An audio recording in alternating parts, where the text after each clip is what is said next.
is not only current, but very, very important. And the topic is quality education. Quality education. Sustainable Development Goal 4, that is SDG 4 or Global Goal 4, is about quality education and is among the 17 Sustainable Development Goals established by the United Nations in September 2015. The full title of SDG 4 is Ensure Inclusive and Equitable Quality Education and Promote Lifelong Learning Opportunities for All. SDG 4 has 10 targets which are measured by 11 indicators. The 7 outcome-oriented targets are free primary and secondary education, equal access to quality pre-primary education, affordable technical, vocational and higher education, increased number of people with relevant skills for financial success, elimination of all discrimination in education, universal literacy and numeracy, and education for sustainable development and global citizenship. The 3 means of achieving targets are build and upgrade inclusive and safe schools, expand higher education scholarships for developing countries, and increase the supply of qualified teachers in developing countries. SDG 4 aims to provide children and young people with quality and easily accessible education plus other learning opportunities. One of its targets is to achieve universal literacy and numeracy, a major component in acquiring knowledge and valuable skills in the learning environment. Hence, the urgent need to build more educational facilities and also upgrade the present ones to provide safe, inclusive, and effective learning environment for all. Prevalence of extreme poverty, insurgency, communal conflicts, and other factors has significantly reduced the progress in many developing countries.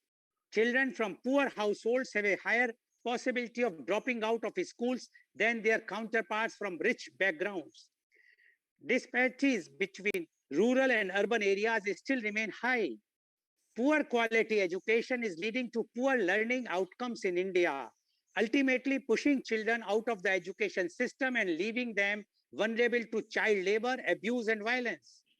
Many classrooms continue to be characterized by teacher-centered rote learning, corporal punishment, and discrimination. Learning assessments show that many of those children who are in school are not learning the basics of literacy and numeracy or the additional knowledge and skills necessary for their all-round development as specified under the Right to Education Act. Much remains to be done to ensure a child-friendly learning environment where all children benefit from gender-sensitive and inclusive classrooms, as well as the availability of improved water, sanitation, and hygiene and midday meal practices.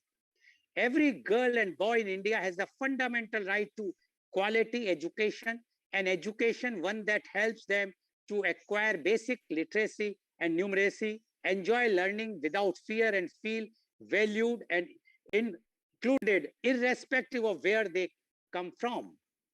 According to the 6th edition of Sustainable Development Report 2021, that is SDR 2021, released by Sustainable Development Solutions Network, SDSN, India with a score of 60.1 has been placed at 120th rank out of 165 countries. To discuss this very, very important point, because this quality education is it's not only for me or for our panelists, but it is for every citizen of the country, because every citizens, their children are studying in school, colleges, and higher education institutions.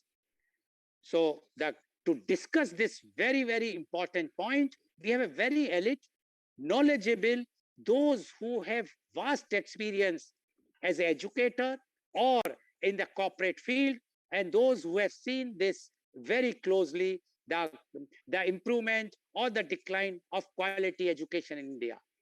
I would like to invite my first panelist guest, and he is Professor Dr. K. Sankaran. Professor Dr. 𝐂𝐀𝐑𝐔 is the director of Justice K.S. Hegde Institute of Management, NITTE. He is BTech honors from IIT Kharagpur, PGDM from IIM Bangalore. He has done PhD from Kent State University, USA. He has several years of academic experience in India, US, UK, Middle East, and East Asia. He started his career with Tata's. He has several years of experience in management, consulting, and project management. Dr. Sankran has widely published his articles in highly rated international journals such as Strategic Management Journal and Journal of Marketing Management and many others. Currently, he is researching in the area of higher education governance and andragogy. Welcome, Professor Dr. 𝐂𝐀𝐑𝐔 on our show. Professor Dr. 𝐂𝐀𝐑𝐔, now today, quality education, which has been taken very seriously by the UNO, United Nations, and their fourth agenda is on the sustainable development is the quality education. Now, you have worked not only in India, but abroad, and you have seen very closely the education systems everywhere in the world. We would like to know your views on quality education. Professor Dr. 𝐂𝐀𝐑𝐔, please. Thank you, Mr. Goel. It's always a pleasure to be with you on the panels. I'm indeed happy for getting this opportunity to discuss such an important issue. Now, it's such a complex issue. I mean, you read out all the problems and, all the aspirations coming as they do from United Nations and so on. These are extremely complex issues, of course. And I really don't know what real solutions are. But as an academic, as a person who has dealt with students from different continents, actually, I have also taught in Hong Kong and Far East as well as in the US. When I was studying at the undergraduate level, I taught the graduate level. I taught in the UK universities as well as India. I think our students are extremely, extremely capable. Let's start with that.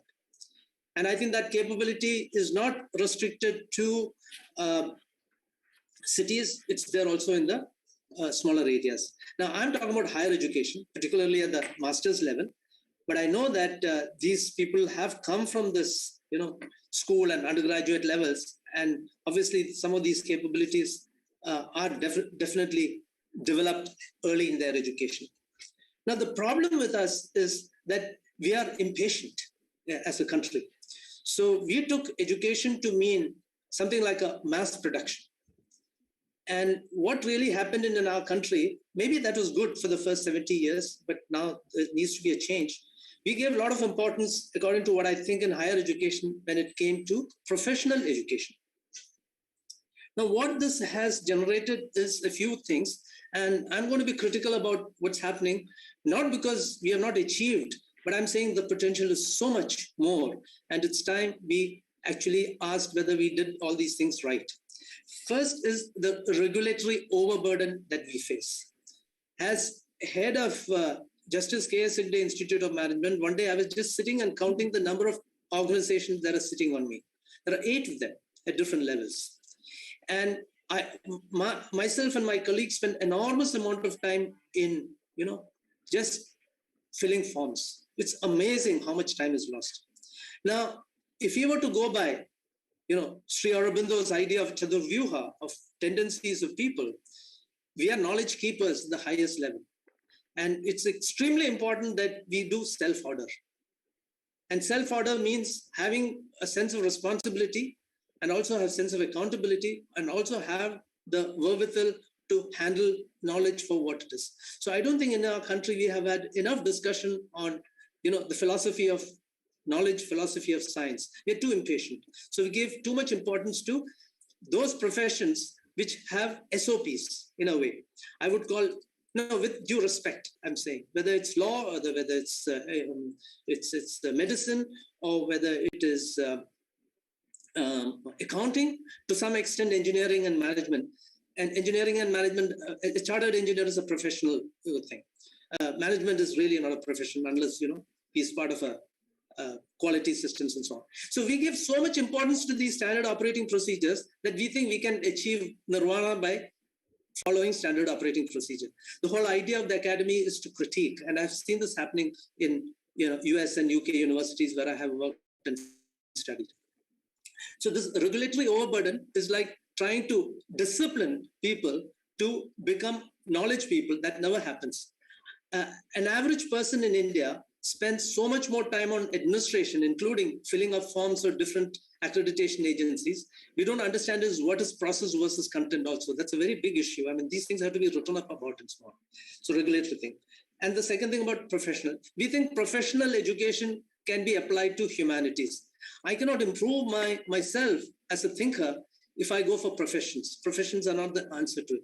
Professions are of course required, but I need to question professions. So for instance, in accounting, I know this. I had professors from accounting department helping me in my PhD. They question a lot of practice at the university level. Here, nothing of that sort happens because professions are considered everything. Be practical on day one. That exactly goes against the Indic thinking that mind and supermind is more important than practice. Yeah, practice comes from an informed mind. It doesn't come by instructions. So that's number two. So this whole top-down, regulatory system is deeply problematic. We are asking people at the age of 18 to choose their career. As I understand now, NEP is saying, for instance, that at the age of 18, a person, a boy or a girl who is disciplined in school is getting the freedoms to be themselves. So 4 years have to be, a person should be trying out music and art and so on and so forth. And, choosing medicine at the age of 21 or 22, if or she finds that he or she is actually appropriate for this. So these 3-4 years, actually 4 years, that's what NEP is also saying, is to figure out who I am. So though our culture tells us to, view things inwards, we are asking people to say, be useful, be altruistic. Nobody becomes altruistic by being told to be altruistic by people who are not actually altruistic. That's what's happening. So in some ways, we are actually vulgarizing the profession of education in a way, if I use these strong words, if I may, So usefulness of society comes from having something that is of usefulness to oneself, which can actually issue forth as an illumined person. That doesn't happen when we put this kind of restrictions of exams and so on and so forth. Personally, I can talk of so many different stories. We don't have time, but I can tell you, I learned maximum from people who developed their own sense of how students should be tested. So I had one person in IIM Bangalore who gave 12 tests, and she was such a tough person. And we were going ahead, by leaps and bounds in accounting. But I also had another professor who said, I'm not going to have you test, but I have just one paper for you. So I got to read Santayana and Talcott Parsons and later Sri Aurobindo and Mahatma Gandhi. So what I'm saying is, freedom for the teacher at higher education is extremely, extremely important. It's a variety of perspectives that we are presenting, even to an MBA student for that matter. So he can get into accounting, or he can get into marketing, or he can get into NGO sector or corporate social responsibility.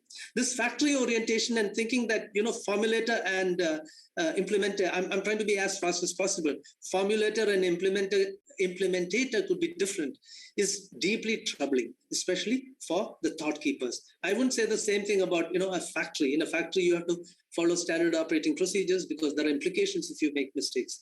But as academics, we are doing extremely important job, the most important job in society, but we are certainly not doing the most urgent thing. We have time on our side. We have, there has to be some discursiveness which needs to be done, but at the same time, focus on things where it's required. So I would say that our students are extremly smart, our people are extremely smart, but we don't trust each other, and we can't even an open book exam. We can't even have an exam where invigilator is not there. But I and my colleagues actually, in certain circumstances, have found we can have students who won't copy because we can bring them up to that level. But for that, we need to change this factory orientation, the orientation of the formulator and the implementer being different. This is a unique sector, especially higher education. At the undergraduate level, a certain amount of discipline is required for certainly, to get them up to a level.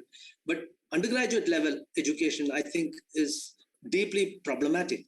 At the next level, at the postgraduate level, okay, fine. Professional education is good. But to self-discover the 4 years between 17 or 18 years to 21, 22 years is so critical when the whole thing opens up for them. I think we need to do it gently. We need to do it with compassion. We need to have mentoring. We need to have a kind of attitude towards, empowerment. And it's eminently possible with small groups. And, we are doing that, and we are doing our best to do that.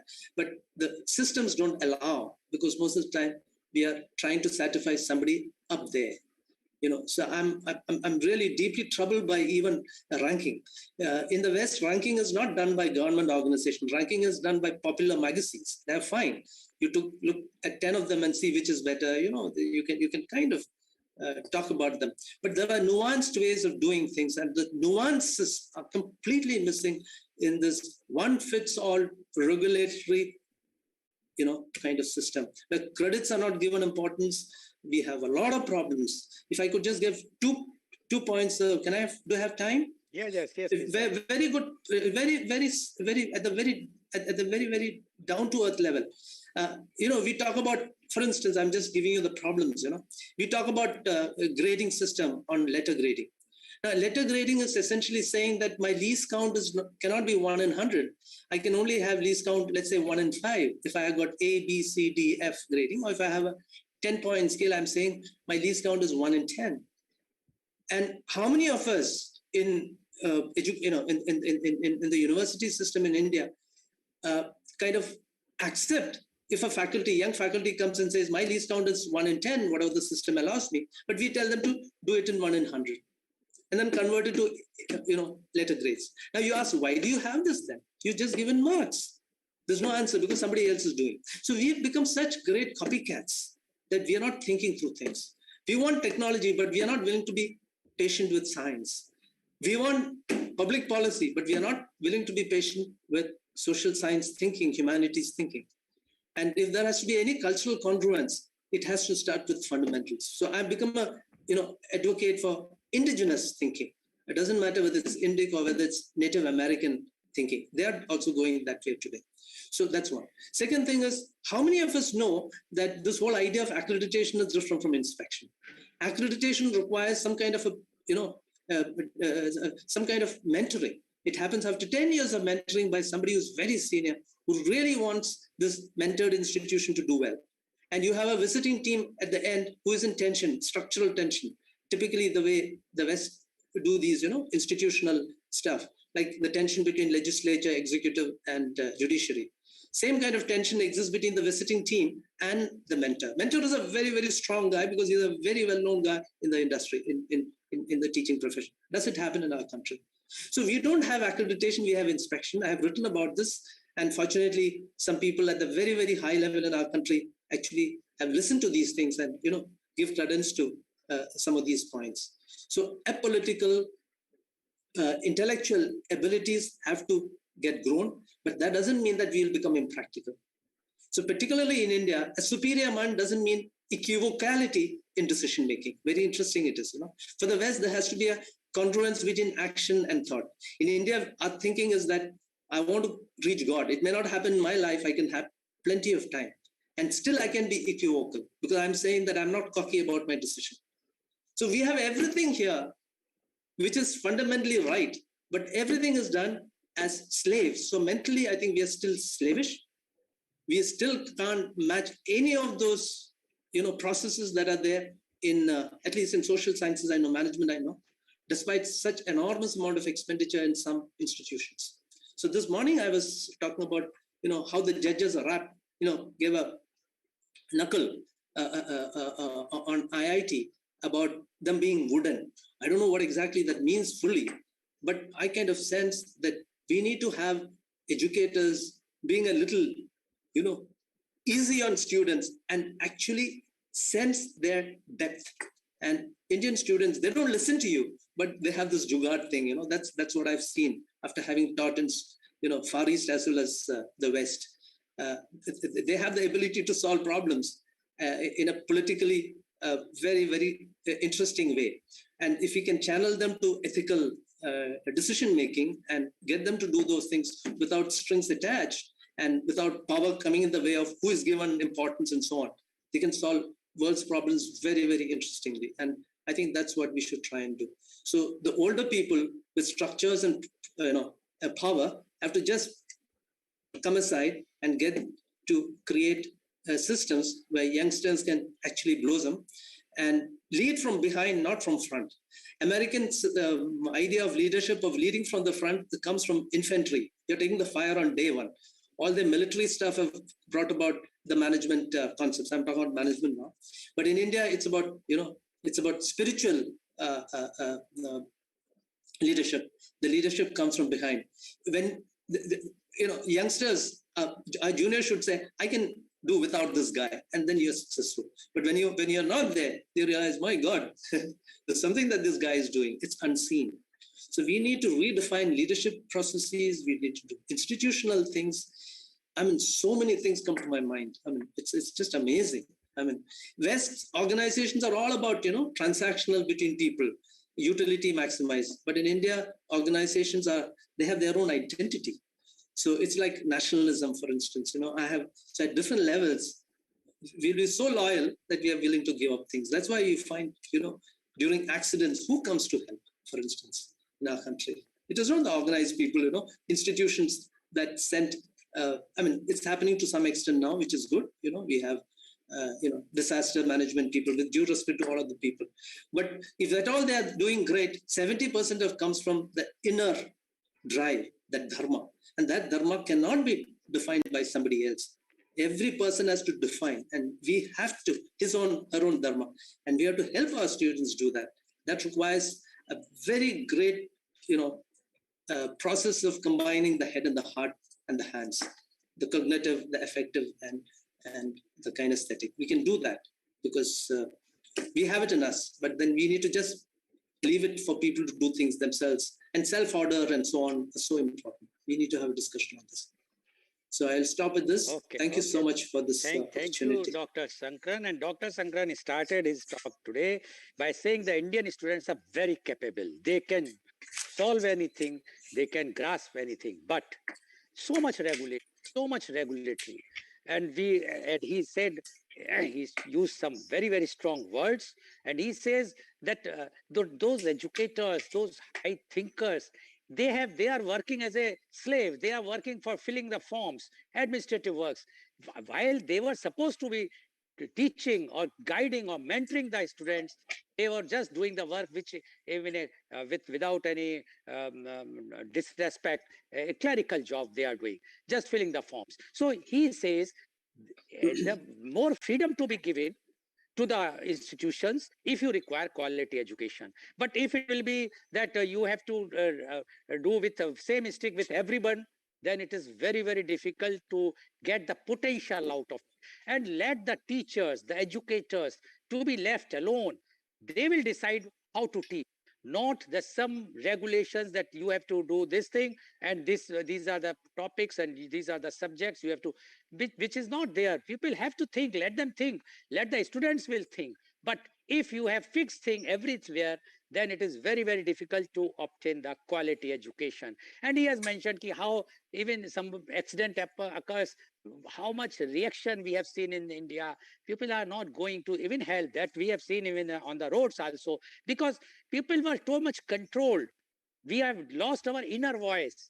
Otherwise, if we listen to our inner voice, we will rush and save the person. But we know that so much bureaucratic thing and so many things, with so many hurdles will come afterwards. So people keep themselves and let those who are responsible, they are supposed to do it. Similarly, he says for the education, you have to, and he says a very interesting point he has mentioned is the inspection versus accreditation. He says, why inspection? Let the accreditation to be given, and in West and other countries, it is given by the independent media houses. The top business magazines are giving for the business management or institutions, and they assess everything. While in India, there will be an inspection team will come. I don't think that Dr. Sankran has gone. I can very well say that in India, that inspection team means against the corruption. Inspection means that you have to just satisfy them physically, physically means they should be taken care nicely. They have to be given good transport, put in a good hotel, provide good foods, etc., and good mementos and gifts, etc., and they will give you good ranking. Now, this is not acceptable. He says it should be independently. Let anyone can give the accreditation that this institution is good or not, and then the student will choose where to go. But what we are seeing is, and he has also mentioned the interference of that government things, which is not acceptable. Thank you very much, Dr. Sankran, for giving your views very, very boldly. And I'm sure that these types of views, when it will reach to the higher ups, they will also consider, and whatsoever they feel that yes, they are practical and acceptable, they can very well, they should, and they are doing. In many cases, they have accepted many good views and good suggestions. I'm sure this will definitely take part in our next curriculum. One more point which he has mentioned is about the NP, the National Education Policy 2020, where a student has to decide about at age 18 what I have to become, musician, dancer, whatnot. And after 3-4 years, he or she decide, no, I have to become a doctor. He says those 4 years are very, very crucial. So instead of giving that choice, guide something in such a way, the mentors should guide. After all, that is a very tender age. Anyone can be lured by anything. If they see some very good dance show and somebody is getting very good name, they will say, no, we want to become dancer. If they will see that some singing show is good and somebody, so this is the thing which is happening in India. So what Dr. Shankar says, that mentorship is required, and let the mentors will guide, then the student can decide, not the student him or herself. Thank you very much, Dr. Sankran. Now my question goes to you, because I know that you have to leave for an important meeting. I'm very thankful that you have given time to us. Thanks for this. Do you think government is not serious at all for the education? I'm not saying this government, I'm saying all the governments from the very beginning, because you see the budget, you see the tendency. Yes, they always give the committees, say the committee make a report, it takes so many years, and then the committee will submit the report, and they say, yes, this report is very good, we are going to follow everything. But when the practical things comes, then the result is the same. I will give a small example. The example is that 2020 National Education Policy was released on 30th of January 2020, 30th of July 2020. COVID was already there. First wave has already been seen. And at that time, National Education Policy clearly mentioned 6% of the GDP. And the budget which has come in 2021, it was 3.1. Why? And now they say, oh no, COVID was already there. So you should have not released this NEP, or you should have said this NEP recommends 6%, but it is not possible at least for 2 years or 3 years or 4 years because of COVID. So it shows the short-sightedness. They don't have the far-sightedness. They are just thinking, just that giving a good jumlas or showing a good, very gloomy picture, people will be happy. But the real sense, the education is suffering. So do you think the government is either not serious, or their think tank or their advisors are becoming just a yes persons to the leadership? They are not giving the correct advice to the political leadership, who is ready to take actions, proper actions, but the advisors are just for their any interest or their lack of knowledge, they are doing it. What do you say about this, Dr. Sankran?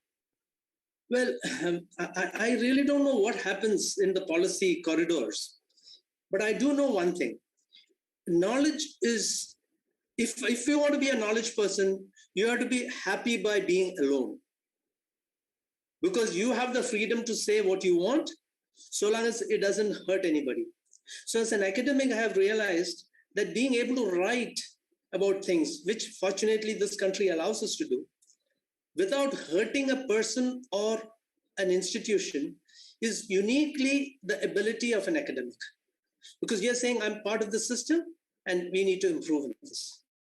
So that sense of the unitive sense is always there in the academic, according to me. Otherwise, we are just not academic enough, actually. Because the problem is with the system that we have created. Now, I feel that especially when it comes to social science. I don't know so much about, though I'm an engineer, I don't know so much about, education in the engineering sector. We don't need much resources. Until very recently, our regulators said you can have only one shift. Now, what is this thing about this one shift, for instance? If buildings are the most important thing, why are we not allowing it to go for a second or a third shift? Because most of the capital expenditure is there, at least for management education and social sciences education. Technology, yes, requires, or medicine requires certain. But even in medicine, I know a very, I don't want to misquote him, that's why I'm not mentioning his name. A person in Bangalore, very respected person, we had invited him. He was saying that how you don't need so much of area. So there's a fixation with floor area in all these education. So what I'm saying is, even with 3.5, we can do magic. And I have noticed one thing. You go to any great institution in this country, this is indicative of that. Look at the tallest and the most important building is the administrative building. You go to the great small university I went to, Kent State University, only one building, which is 12-storied. You can see it from all over the campus. The only place where there's a lift, okay, elsewhere it's in a village called Kent near Ohio. Amazing place. Now we have such amazing place, people in this country, but I think that many of them are in academia. If they are in academia, they are not in, they're teaching, doing silent work and saying that I'm not going to get in this. I'm waiting for, that time. It's like Milton saying, they also serve who only stand and wait. Wonderful statement. Of course, we have, infinity. I mean, that also goes against us in a way. But what I'm saying is, I think a large amount of money is spent on unnecessary things, or if it is spent, it is not utilized. Okay. I can have a wonderful MBA program in a dilapidated building, provided I have the energy levels are high of knowledge. Knowledge shall deliver. We have to believe that. That may not be true for others.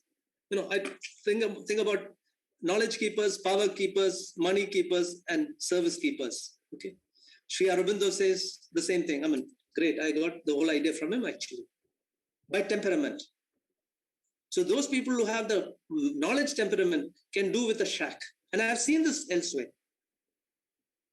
So I think we need to take this money thing out of that, but provide money for equipment, for quantum physics research, for nanotechnology research. We'll need money. And we need to pay our people also well. I agree. But let us not put it on dead investments like land and building. Especially since private sector has now come into this. I think we can do with a lot. We need to readjust this and say, developing knowledge is the most important thing. For that, we have to pay the right person the right amount of, not too much money also.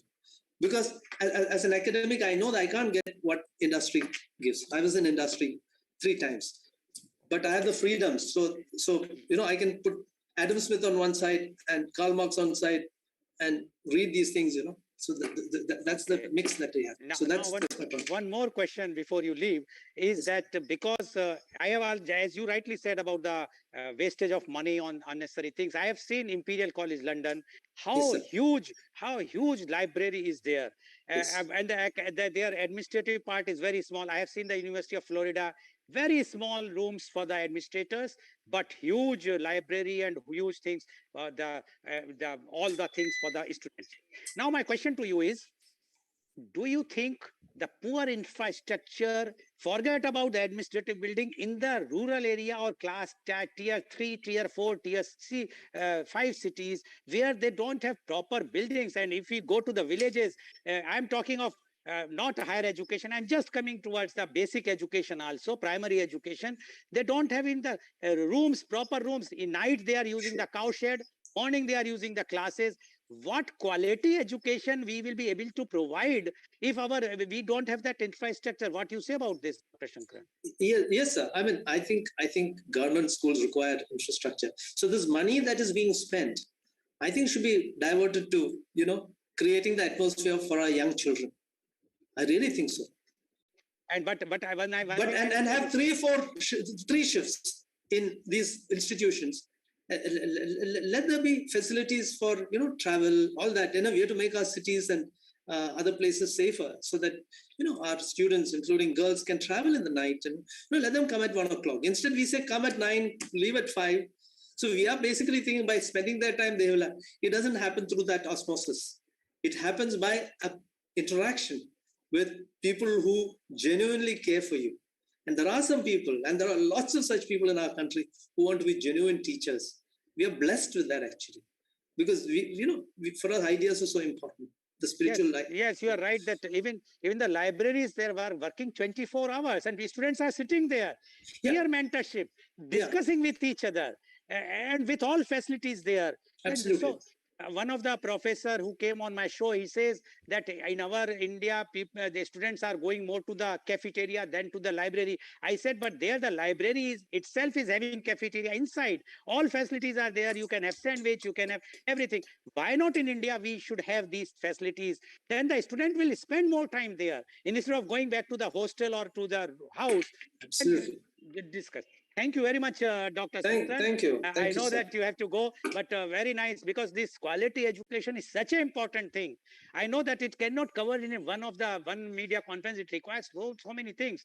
Definitely, I would like to have another session when I will definitely take you again. Thank you very much, Dr. Sankar. Thank you, sir. And my apologies to the fellow participants for having to leave I have committed my time, so that's why. Yeah, understand. Thank you very much. Thank you so much. Now I would like to invite my next panelist guest, and he's Professor Dr. P Subramanya. Dr. Subramanya is not present, but he is kind enough to get his recorded when I spoke to him earlier. So I will be playing that recording, but I would like to just introduce about him. He is the Honorable Vice Chancellor of Mangalore University. He is having more than 3 decades of experience in teaching, research, and administration. He did his MCom from Mangalore University in 1982, securing first rank with gold medal. He obtained PhD degree from Mangalore University in 1992 in the area of consumer behavior. He worked as professor, trainer, and consultant. He published 46 research papers in national and international journals of repute. He did postdoctoral research at Nottingham Business School, Nottingham Trent, University, England on HRD policies and practices. He also did a cross-national study of India and Britain under the Commonwealth Fellowship Scheme during 2001 and 2.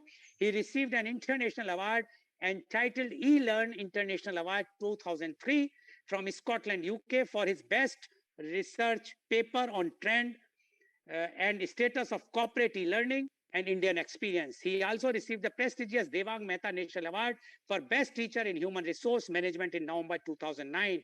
He is down to earth, ready to listen, and eager to implement. I will be just playing his recording, which he has recorded today, and he has, so that our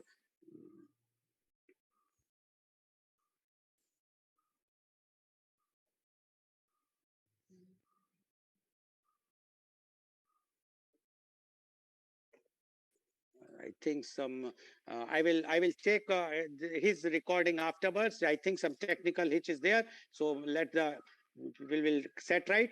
Now I will invite my next panelist guest. He is Mr. R. Kannan. Mr. R. Kannan is the corporate advisor and keynote speaker. No, sorry, I'm applying my apologies.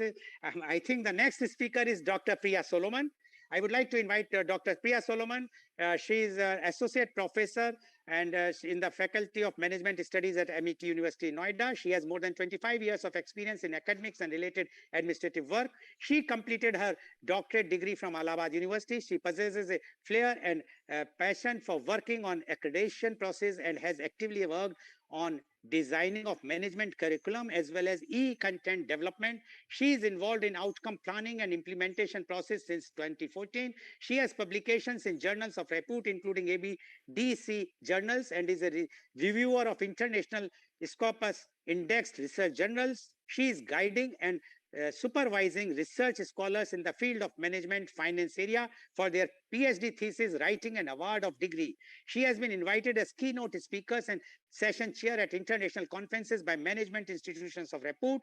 She has also conducted various faculty development programs. She has patented in the field of management and finance. Welcome, Dr. Priya Solomon on our show. Dr. Priya Solomon, you have heard what the Professor Dr.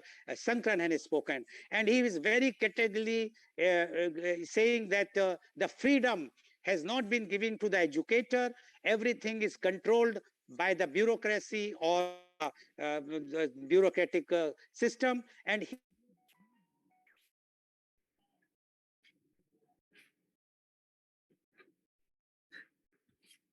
You're not audible, sir.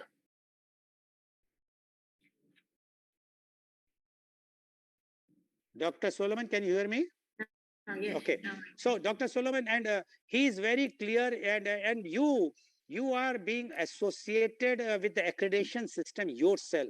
Now we would like to know your views on quality education. Dr. Priya Solomon, please. First of all, thank you, sir, for the great opportunity to speak on such a topic like quality education, which can go into volumes and volumes of writing, and if we can speak on it. Voluminous speeches can be given and debates can be held.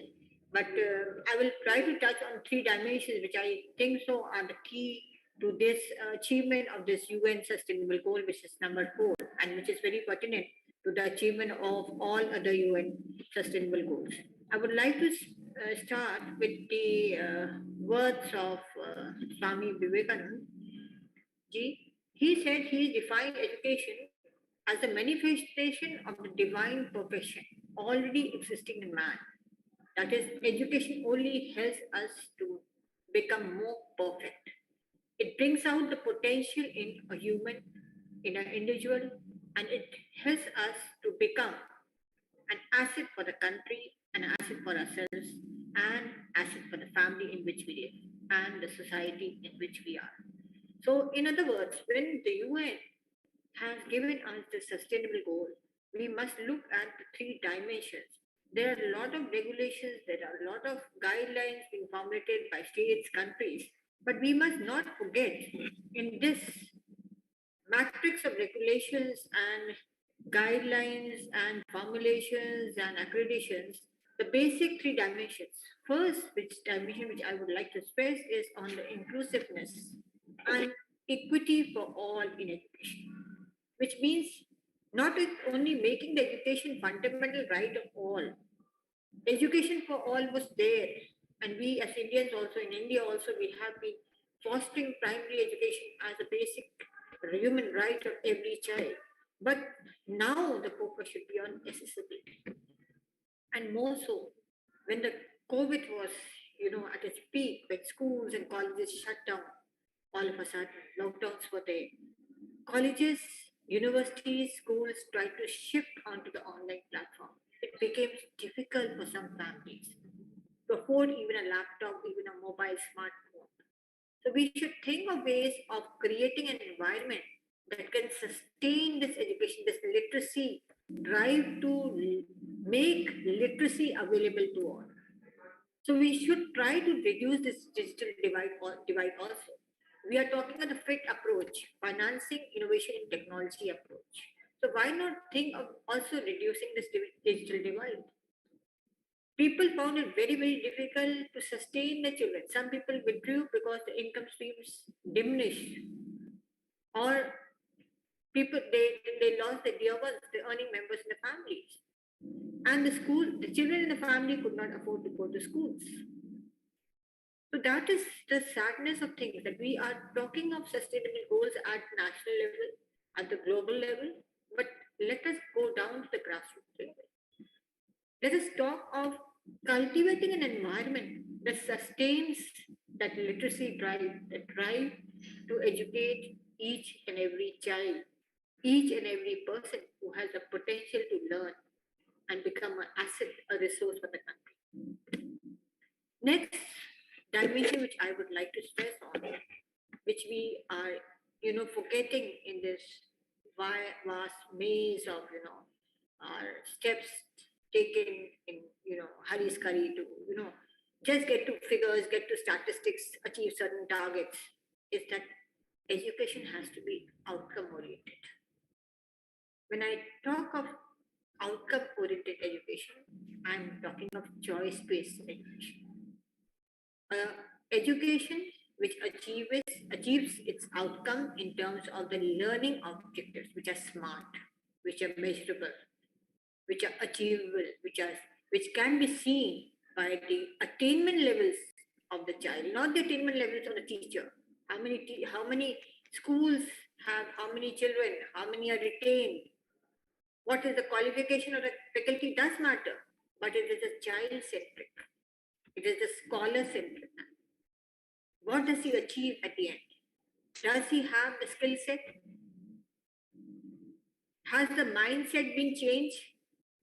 Not only to become employed, but also to become an entrepreneur?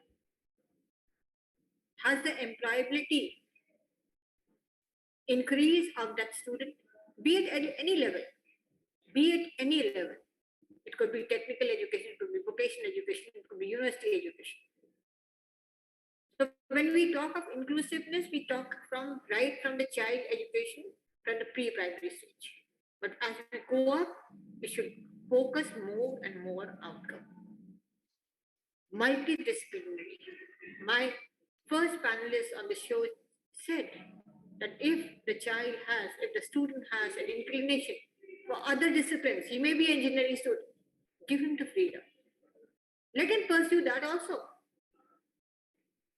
So in case if he doesn't feel so to pursue his engineering education, or he has some fallouts at higher levels, he can lean back on something which he has pursued, maybe as a hobby course, maybe as a vocational course. So that is very important. So we are thinking of now, India should think of doing also funding on that line. Because education, of course, is important, but the resources are also important. Some private institutions have their own resources, but what about the public sector institutions, which are government schools, which are funded by the government? Now the government should see that all funding is outcome-based, not input requirement. How many tables, how many chairs, how many blackboards, how many smart boards I require? That requirement I send and the government sends me the funding. That should not be the criteria. Certain performance metrics must be submitted, as the government has already started, in the right direction. And every institution at every level should be brought into the compass of that radar of inspection and audit, not only internally but also externally, so that the outcome-based funding is actually resulting in real building up of the nation through the building up of the human resource at every level. The government already has taken some steps. We are having new IIT set up, new IIMs set up. The enrollment will increase. Accessibility of this type of education, which was, the exclusive right of some few, is now getting open to a larger chunk of scholars who can compete and who have the potential in them. But they do not have the resource to get into these. So they should be funded. Scholarships should be provided on merit. Economically weaker sections, we are enrolling them in schools. Why not? Go up with that at each level, vocational, professional level. Practice from grassroots level, start the experiment from grassroots level. But now is the time. We should now quicken our pace and take that step at higher levels. Third dimension is lifelong opportunities for all. What is this education meant for? Not for testing purposes. We are not teaching our students, doing adult education for testing purposes. We are trying to inculcate human values. We are trying to make the individuals global citizens. We are giving them opportunities of skilling, reskilling. Government has rightly thought of MOOCs, SWAYAM, Swayamprabha radio community shows where open accessibility is given to all 24/7. Digital library platforms have been opened, but as I said, that divide is still there. That has to be, reduced by making those digital resources also available to all. Remote accessibility should be allowed. It is not only distribution of laptops, smartphones that will help. It is also the mindset. People do not have the security. If you ask a person in the rural or in tier 3 city, they fear that giving a phone to a child or a student, he may get into some cyber crime, right? So they do not want him to use smartphones. That insecurity is still there. So privacy, security also becomes an issue when we are talking of the environment in which digital resources can be,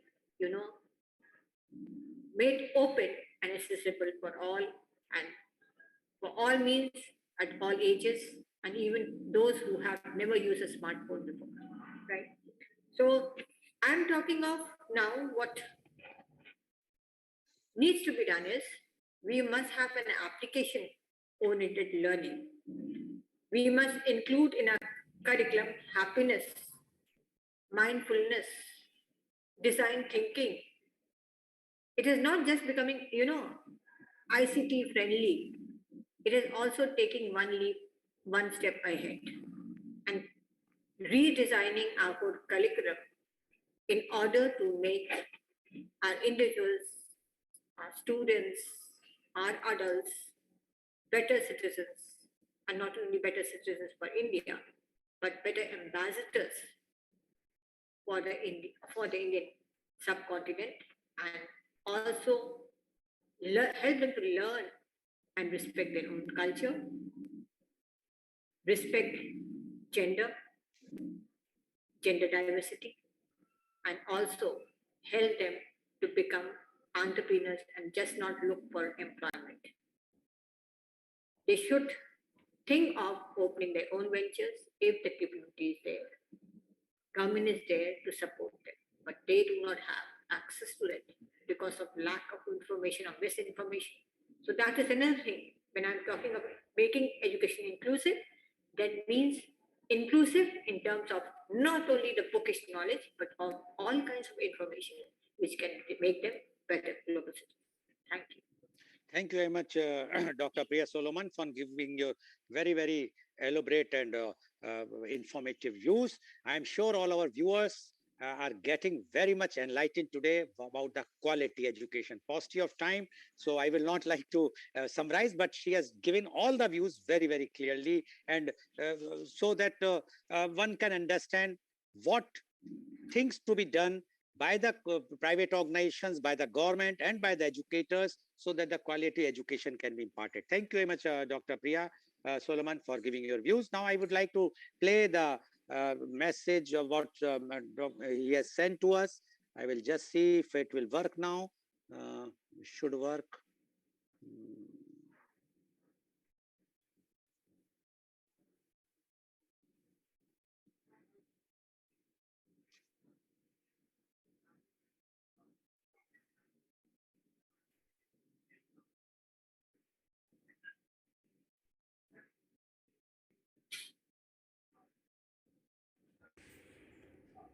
Quality in education.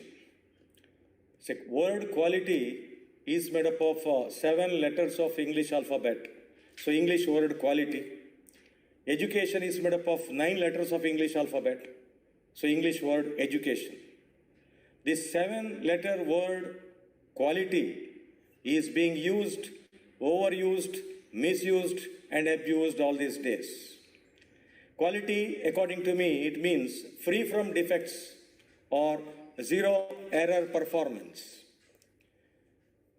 It depends upon our attitude towards continuous learning, improvement, and development based on the philosophy of plan, do, check, action. According to Kolb's learning cycle, concrete experience must be converted into our reflective observation, in turn abstract conceptualization, then active experimentation with our new ideas, and again, we'll get the next cycle of concrete experience. As far as education is concerned, we have got pre-primary education, primary education, secondary or high school education, then college education, post-graduation and beyond. But it is easier said than done. Sometimes it turns out to be a rhetoric rather than reality, quality education. Because we have got general education, technical education, engineering education, medical education, dental education, veterinary education, or agricultural education, education in law, adult education, business education, education in fine arts, visual arts, paramedical, and so on and so forth. There are many daunting questions which are left unanswered till date. Normally, we feel that well-defined problem is half solved. But the question is, have we identified and defined the problem in clear-cut terms? Because clarity of thought and purity in our heart, which will determine whether we are in a position to define quality in education or not. Normally, I feel that never treat the symptom but the disease. So it should not be symptomatic, because if you give any solution to a symptomatic problem, then a problem will generate a solution. In turn, that solution must have generated a new problem. So it is a kind of problem-solution, problem-vicious cycle all these days as far as quality education is concerned in our country. Ultimately, we should never put the cart before the horse. When we think about policy postulates, for example, National Education Policy of 1968, later on 1986, and some tweaking was done in 1992, all these attempts could not deliver goods due to a variety of reasons. After 34 years, we got what we call National Education Policy 2020, which contains brilliant promises and daring proposals. But when we study the past, understand the present, and try to project the future, we will feel that two issues are very, very prominent as far as quality education is concerned. One is mindset is the challenge. And problem two is implementation is the key. With the same key, we can lock and unlock. So it means we need to have a pragmatic approach based on ideological underpinnings and a holistic context. People say we need smart education. S-M-A-R-T. S means specific, M means measurable, A means achievable, R means relevant, T means timely. So it means education with the passing times, with the changing times, we must be able to bring about transformative changes in the entire landscape of education, starting from pre-primary to higher education. And we also think in terms of education for life, because we have to embrace lifelong learning, and education must be outcome-based education. So it means in this context, I come across 7 pillars. First one is access. It means connect the disconnected. And we have to increase gross enrollment ratio.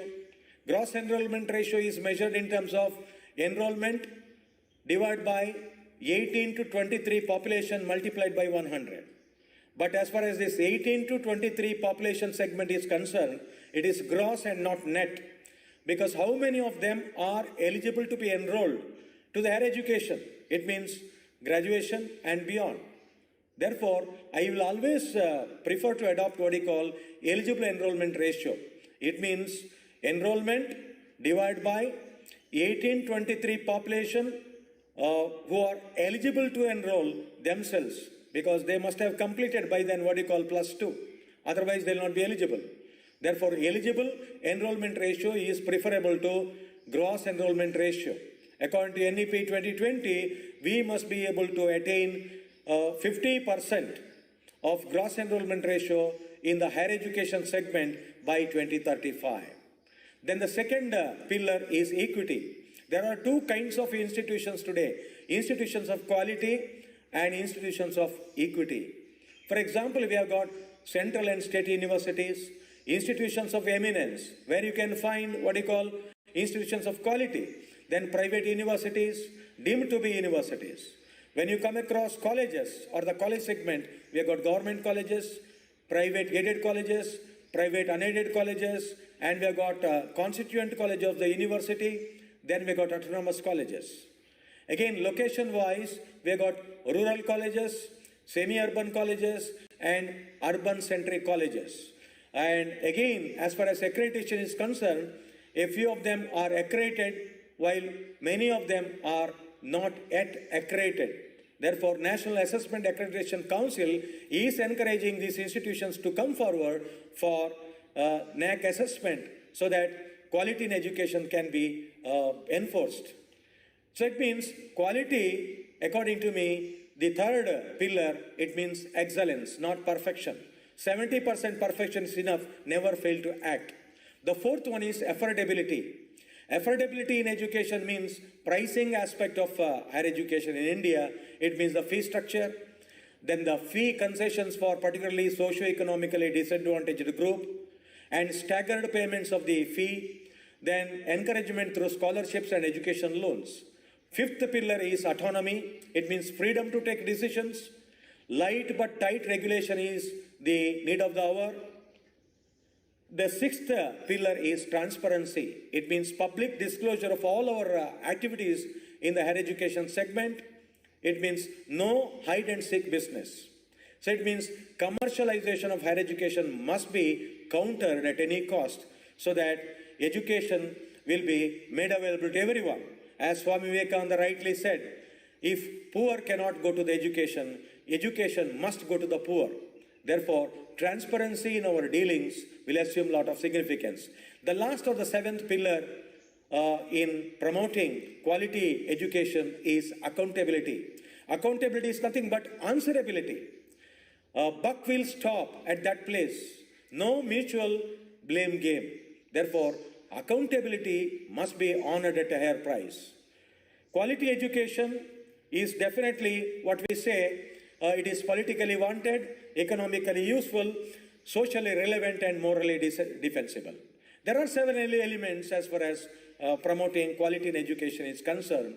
That is curriculum framework, pedagogical innovations, formative assessment rather than summative assessment, teacher competencies, enabling infrastructure, it means physical, then financial, human capital, digital, and so on and so forth. So enabling infrastructure, then vision, mission, values, strategies, and budget framework.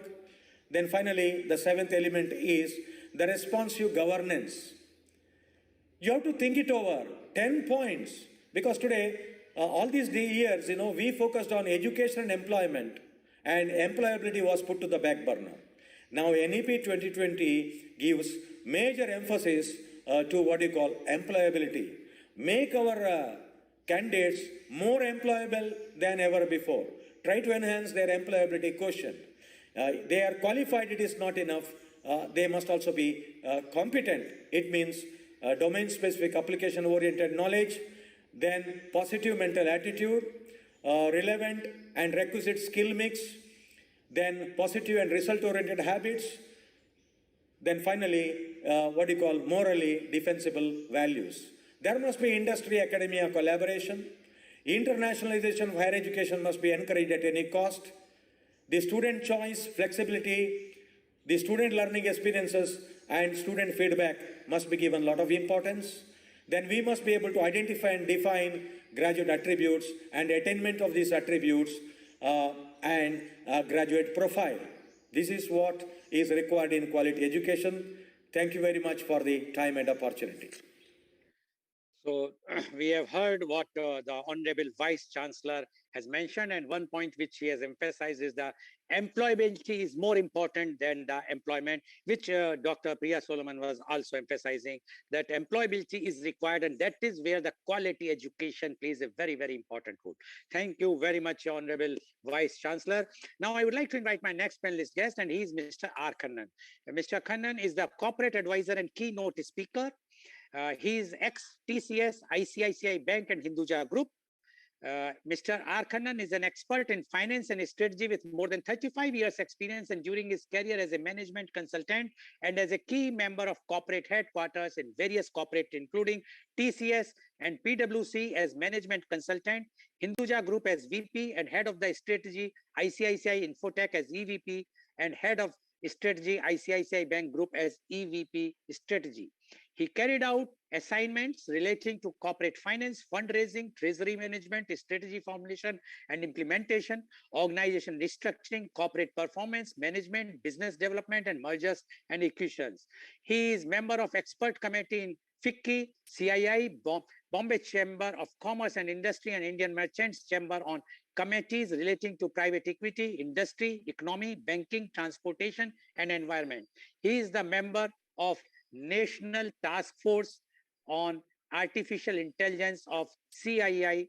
He had attended programs organized by World Bank, International Institute of Finance, Asian Development Bank, AIIB on international finance. He has spoken in seminars on union budget, Indian economy, banking and management at annual CFO and management conferences. As a speaker in various forums, he was in the jury of selecting best CFOs in India. He was a member on the board of studies of SIES, School of Management, for 5 years, and presently the member of Academic Advisory Council in Birla Institute of Management Technology, Greater Noida, and Voxen School of Management, Hyderabad. He was the president of 75-year-old Bombay Tamil Sangam for 3 years. He is a visiting faculty in leading management institutes on finance, strategy, organization, restructuring, and turnaround management. He has a personal interest in global and Indian economy and shared his ideas on economic development and economic crisis with the government stakeholders from across the world, and some of the recommendations on crisis resolution and economic development were implemented by the government authorities across the world and Indian government. He has received several awards from different organizations. Welcome, Mr. R. Khannan on our show. Mr. Khannan, you have heard what Honorable Vice Chancellor has spoken, what Professor Dr. Shankran has spoken, and what Dr. Priya Solomon has spoken. They all have given their views. We would like to know your views on quality education. Mr. R. Khannan, please. Thank you, Shri Goel. As usual, you gave a very elaborate research-oriented introductory speech, and followed by excellent speeches by the other three panelists. Coming to this quality of education, in your speech, you mentioned that our rank was some 120. I can tell you with this rank of 120, the amount of CEOs we produce in US, or the amount of CEOs we have produced not only in US, across the world, or scientists across the world, or if you, I was told for some statistics where if you go to NASA, maybe 30-35% of people working there are scientists from India. Similarly, if you look at the Bangalore, it has got a lot of multinational company-oriented research and development centers. Bangalore has emerged as a R&D center of the world. I'm sure we have potential as in India. Today, we are the automobile capital of the world. We are the IT capital of the world. We are pharma capital of the world. We can become the education capital of the world. The reason is that, as we are all aware, still most of our countries are in developing stages, including Africa. And we know many of the students from Africa and countries like Afghanistan, Bhutan. In fact, I think the Bhutan ruler came and studied in India. So we have an excellent education system. I'm not talking about the entire system. With this 120th rank, we are able to produce a lot of good quality people in various fields around the world. That's my first observation. Second is that when you talk about quality education, you go and speak to any parent, the poorest of the poorest in India, the richest of the richest in India. You ask them what is their main aspiration, they will say that I want my child to get the best education possible.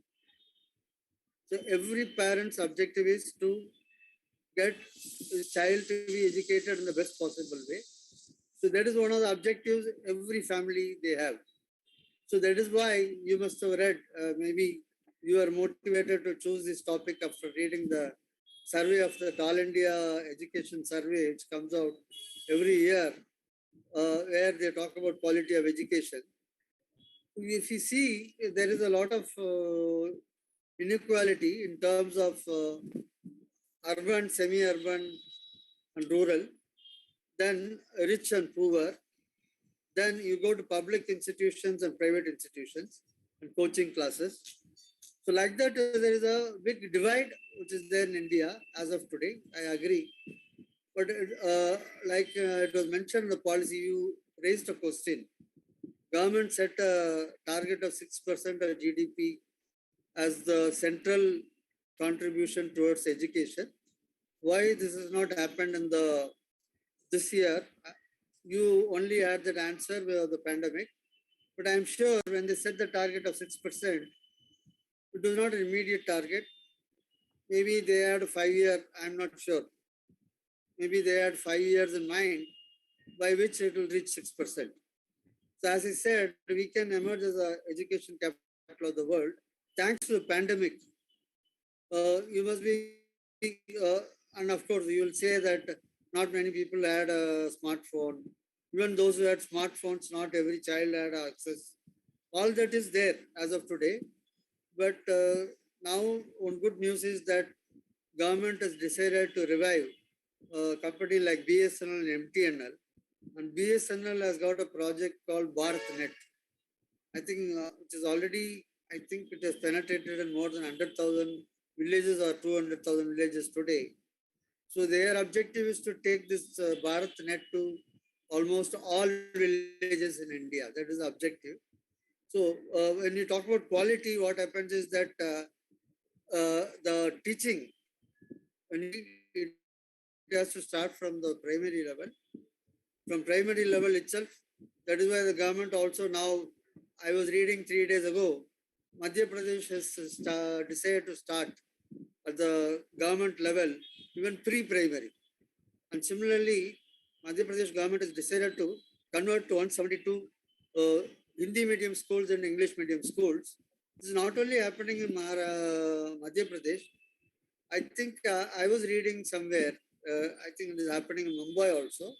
Mumbai Municipal Corporation has converted many of the corporation schools into English medium schools. They upgraded.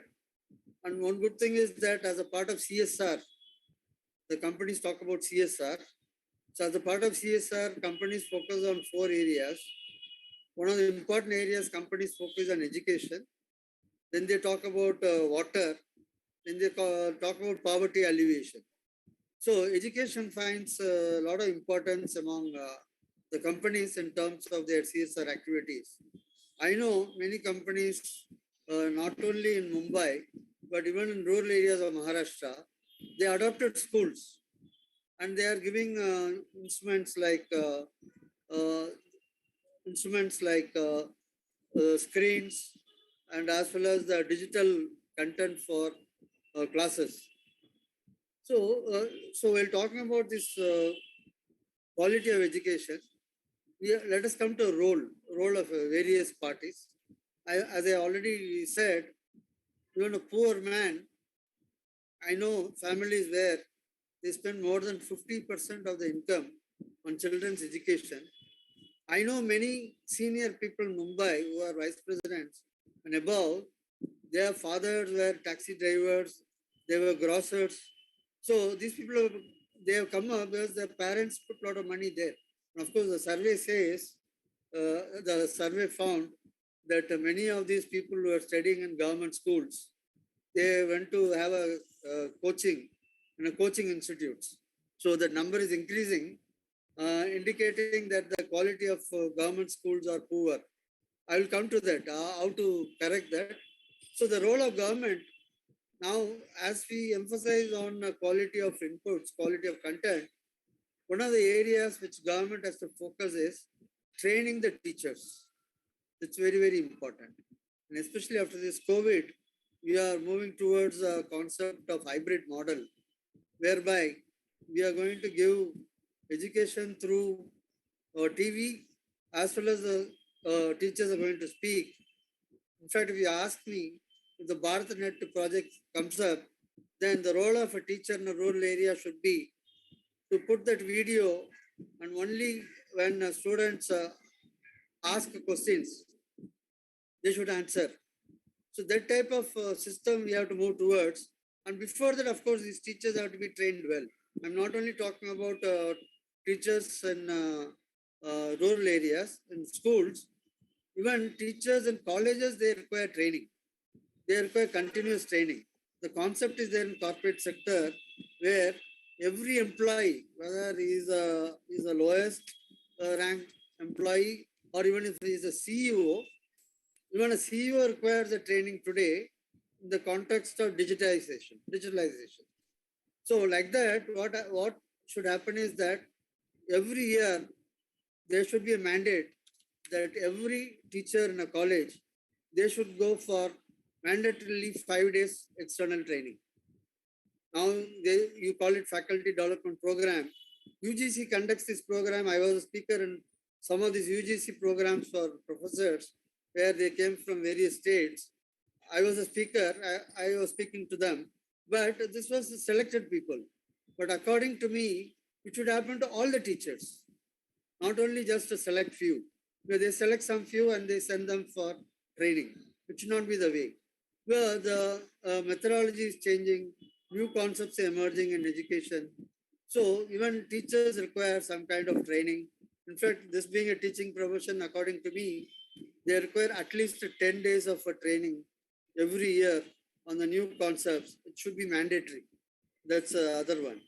Then coming to students, of course, I like the way Professor Shankaran talked about how students are bright. That is true. So if they are guided properly, actually they will adopt best practices. And once they go out, I can tell you the role of alumni. Yeah, both Sri Goel as well as Dr. Shankaran were talking about colleges abroad. You will find most of these colleges, they get funding from alumni. Those are gone out. I know Mr. Shivanadar, who is the chairman of HCL Technologies. He studied in a municipal school in Madurai, and I think he has spent more than 7-8 crores to upgrade that school. We are not only talking about IIMs. So people even should start looking at the colleges they have studied, and they should start looking at the schools they have studied. So there should be some kind of the alumni engagement concept has to come not only at IIMs, not only at management colleges, it should come to even colleges as well as schools. In fact, if you see, I think Mr. Sundar Pichai and all must have studied in a school which may not have been even a convent in Chennai. So these type of people, so the school should know that people are there and they can approach, they can go and upgrade. So this is the other way we can go and upgrade. In fact, most of the people who are doing well in India today, they are all from village, including a person like me. I'm from village. So they are all from villages. If you only know that school knows that these people are doing so well in this area, and obviously they will not mind spending few thousand rupees or a lakh of rupee to support the school. So that is the other thing which has to come. And of course, in this new education policy, a lot of new concepts are being talked about. One good thing is that when colleges are being created, people are able to spend money on creating the physical infrastructure. But again, these colleges, when they're being set up, these people require training. Not every college, if you grade, we are talking about grading system and all, if you can have 5-6 grades of colleges, where on the top level, there are colleges you can say the worst. So when you create such an institution, even there should be some mentoring. I would suggest that this has to come from UGC. UGC should have some mentoring program for those who are starting a college on best practices. And it is being told in the national education policy that they have to prepare a plan, 5-year plan. They have to show all this. So this will not come automatically. This may be true for management college, but not everybody starts a management college. People start arts colleges, people start science colleges. So according to me, the mentoring has to be given, even the people who are going to start a college. So these are all the things which we have to take segment by segment and say that if you do this, I'm sure India will be the education leader in the world in the next 10 years. Okay, India will be education leader in the world in next 10 years, say Mr. Kannan. And Mr. Kannan has raised 2 points. I just want to highlight two. One, he says the CEOs are everywhere in the world. Everybody used to quote like this. But I think we should understand one thing, how we are 140 crores people. How many CEOs are there? Number one. Number two, they have been trained. Even in India, I have seen after passing an engineering college, the companies like Infosys, they give the extensive training and then only they are fit to work. But as far as abroad also, and how many Nobel laureates we have, I think the reply will be almost nil, because there is what we are imparting the education is not that quality education that we will win the Nobel's prizes for the country. Number two is mentioned about the automobile capital. Yes, but recently one very big company left the country, which Mr. Kannan might be knowing. So it shows that we have to be automobile capital. For that, whatsoever the ease of business has to be given further, has to be given. But he has made a very good point. He says that whatsoever, if we will impart the proper knowledge, the training to the teachers, then the quality education can come. Thank you very much, Mr. Kannan, paucity of time. So my questions goes to Dr. Priya Solomon. I expect only not more than 1 minute reply. There is a very big divide between urban and rural. And until this divide is not covered, although now BharatNet is trying and everything, but everybody knows there is no electricity. What BharatNet will do? You see the real condition of the villages, and then how we can impart the quality education to those students who are from the rural background or in the rural area. What do you say about that, Dr. Priya Solomon?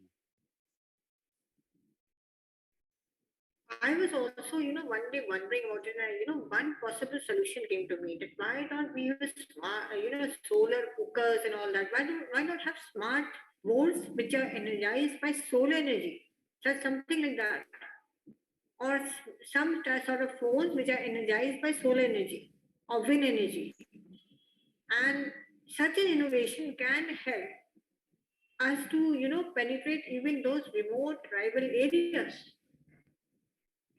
where it is very, very, difficult to get, digitally, connect to those children or to those adults. So that could be one way out, which I think. Okay. Think of some alternative way of energizing using instead of electricity, connecting to them. Okay. Thank you, Dr. Priya Solomon. Now my question goes to Mr. Kannan. You have mentioned about Madhya Pradesh, you have mentioned about Mumbai. You have forgotten Delhi. Delhi government schools have become model. I was told that now there is a queue for Delhi government admission schools than the private schools. It means same educator, same students, everyone is same, only the willpower or the political will of the leadership of Mr. Kejriwal. So it means there is a lack of the government will to teach, impart a good quality education. What do you say about this, Mr. Kannan? Yeah, I agree with you. Actually, Mr. Kejriwal comes on TV every day. So that is a very good model. One more thing you mentioned, the skill development, the approach, the vocational training. We have a skill development mission. West Germany is the model for the vocational training in the world. They have the maximum number of institutes for the population they have. So that is one area where I think we have a skill development mission in India, which is working towards that. And you also mentioned about IT sector.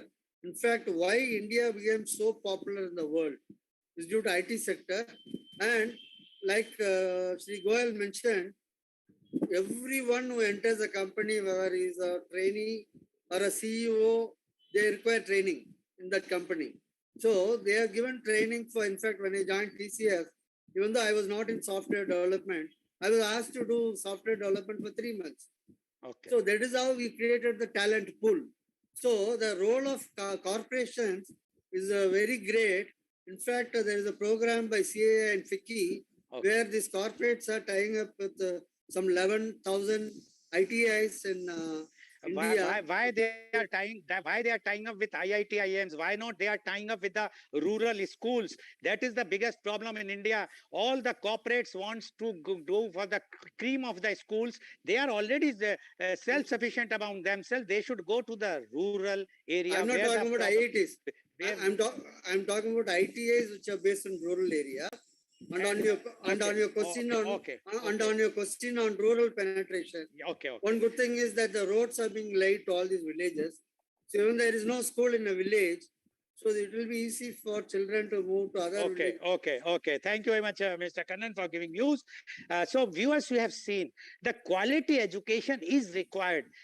Although the ranking is 120, although we know that we have produced so many big names in the corporate world, but still we have to accept that there is a lots of divide between urban and rural, haves and have-nots. Until unless that divide will not go, until unless we will not set up a complete overall, although the national education policy is there to change, but how it will be implemented, how it is going to be implemented is a very big question. If it will be implemented properly, might be that we will see that Indian ranking will go up and we will get the quality education. Otherwise, we have to do something. We will not be getting the quality education which actually we deserve. Thank you very much. And today's program has been live telecasted by V4 News, Global TV, V4 Stream, Malnadu TV India, News Gaon se, Samvad Sarokar News, Bharat Post News, Caru News, as well as it was shown live on Facebook and YouTube. And our endeavor to bring to you everyday new topic in our media conference with Lal Goel at 10:30 a.m. Tomorrow, the topic is India 5 trillion economy by 2024. And our panelists are Mr. Ramnath Pradeep, he is the former chairman and managing director, Cooperation Bank Mumbai. Dr. M. Narendra is the former chairman and managing director of Indian Overseas Bank Mumbai. And Ms. Vinita Hariharan is the national level public policy expert. She is the chief of program, Ministry of MSME, Government of India. So please tune in tomorrow for media conference with Lal Goel at 10:30 a.m. Thank you very much, Dr. Priya Solomon. Thank you very much, Mr. R. Kannan. Thank you very much, Professor Dr. Shankaran, as well as thank you very much, Honorable Vice Chancellor of Mangalore University. Thank you all the viewers for watching. And I am sure that all viewers must take a decision themselves that they must send their children for quality education. Try to educate yourself also, inculcate good values, moral values, then the children can go for a quality education themselves. And then, as Mr. Kannan mentioned, then India will be the real, going to be the Guru, Vishwa Guru in education also. Thank you very much. Thank you.